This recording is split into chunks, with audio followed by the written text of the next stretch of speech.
نحمده ونصلي على رسوله الكريم اما بعد فاعوذ باللہ من الشیطان الرجیم بسم اللہ الرحمن الرحیم محمد الرسول اللہ والذین معه اشداء علی الکفار رحماء بینہم صدق اللہ العظیم۔ آج میں آپ حضرات کے سامنے پیارے محبوب پیغمبر علیہ الصلاۃ والسلام کی طرف جس چیز کی نسبت ہو جائے، نسبت پیغمبر کی وجہ سے جو عزت اور عظمت صحابہ کرام رضوان اللہ علیہم اجمعین کو عطا کی گئی اور ان کو جو عزت ملی، عظمت ملی، وہ نسبت پیغمبر کی وجہ سے ملی۔ اس کے لیے میں آپ حضرات کے سامنے ایک چھوٹی سی مثال بیان کرنا چاہتا ہوں کہ اگر آپ کے پاس کہیں کسی جگہ پر آپ لوگ اگر مسجد بنانا چاہیں اور اس کی بنیادیں ابھی نہ رکھی ہوں، خالی ایک زمین کا ٹکڑا ہو، اور اس کے بعد جب اس کے تعمیراتی کام شروع ہو جائیں اور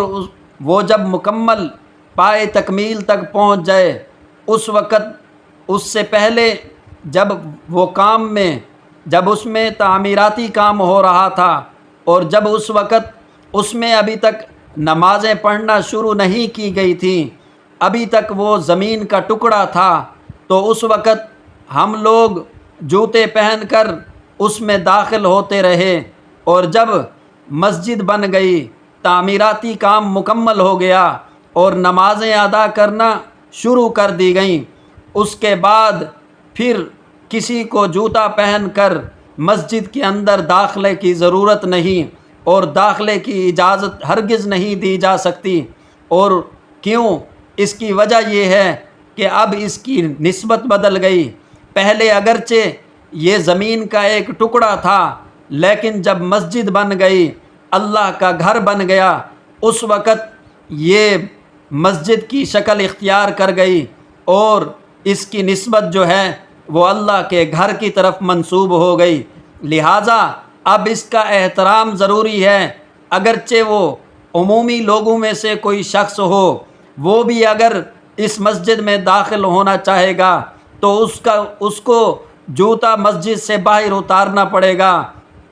اور اگر خصوصی لوگوں میں سے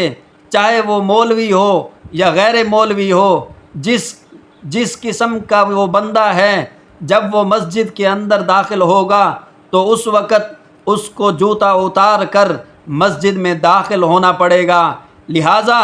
اس کی وجہ یہ ہے کہ پہلے اگرچہ وہ ایک زمین کا ٹکڑا تھا، لیکن اس کے نسبت بدلنے کی وجہ سے وہ اب زمین کا ٹکڑا خالی زمین کا ٹکڑا نہیں رہا، بلکہ وہ اللہ کا گھر بن گیا ہے، اور اللہ کے گھر کی احترام کی ضرورت ہوتی ہے، اور احترام یہ ہے کہ مسجد کے اندر جب داخل ہوں تو جوتے اتار کر داخل ہوں۔ یہ نسبت کی وجہ سے اس زمین کے ٹکڑے کی حیثیت بڑھ گئی اور اس کی اہمیت اور اس کی عظمت لوگوں کے دلوں میں آ گئی، یہ نسبت کی وجہ سے ہے۔ اسی طرح اگر ابو بکر صرف ابو بکر ہوتا تو آپ اس کو برا کہہ دیتے۔ جب سے ابو بکر کی نسبت نبوت کے ساتھ ہو گئی تو قطب الاقطاب یا اولیاء اللہ کو بھی ابو بکر کی عزت کرنی پڑے گی۔ جب تک نسبت نہیں بدلی، آپ مسجد میں جوتوں سمیت آ جائیں، اور جب نسبت بدل جاتی ہے، جب اللہ کے گھر کے ساتھ نسبت ہو جائے تو مولوی بھی جوتا اتار کر مسجد میں آئے گا اور غیر مولوی بھی جوتا اتار کر مسجد میں داخل ہوگا۔ ابو بکر کی نسبت جب نہیں بدلی تھی، ابو بکر جب ابو بکر تھا، عمر جب عمر تھا، عثمان جب عثمان تھا، علی جب علی تھا، آپ ان کو جو مرضی کہتے، لیکن ابو بکر جب نبی کے ساتھ ملا تو صدیق اکبر بن گیا۔ عمر جب نبی کے ساتھ ملا تو فاروق اعظم بن گیا۔ عثمان جب نبی کے ساتھ ملا تو ذو النورین بن گیا۔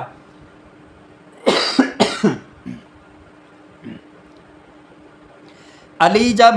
نبی کے ساتھ ملا تو اسد اللہ الغالب بن گیا۔ حنظلہ جب نبی کے ساتھ ملا تو غسیل الملائکہ بن گیا۔ ابن عباس جب نبی کے ساتھ ملا تو مفسر قرآن بن گیا، عبداللہ ابن مسعود جب نبی کے ساتھ ملا تو محدث بن گیا، بلال حبشی جب نبی کے ساتھ ملا تو جنت کا وارث بن گیا۔ تو اب دنیا کے کسی آدمی کو صحابہ کی توہین کی اجازت نہیں، اس لیے کہ صحابہ کی نسبت بدل گئی ہے۔ اب اگر نسبت بدلنے کے بعد صحابہ کو برا کہو گے تو یہ برا صحابہ کو نہیں کہا جائے گا، یہ برائی پیغمبر علیہ السلام کے لیے ہو جائے گی، پیغمبر علیہ السلام کو برا کہنا ہوگا۔ اس لیے جب نسبت نبی کے ساتھ ہو گئی تو اب ان کو برا کہنے سے نبی کی عظمت پر داغ لگے گا، اور پیغمبر علیہ السلام پر انگلی اٹھانے والا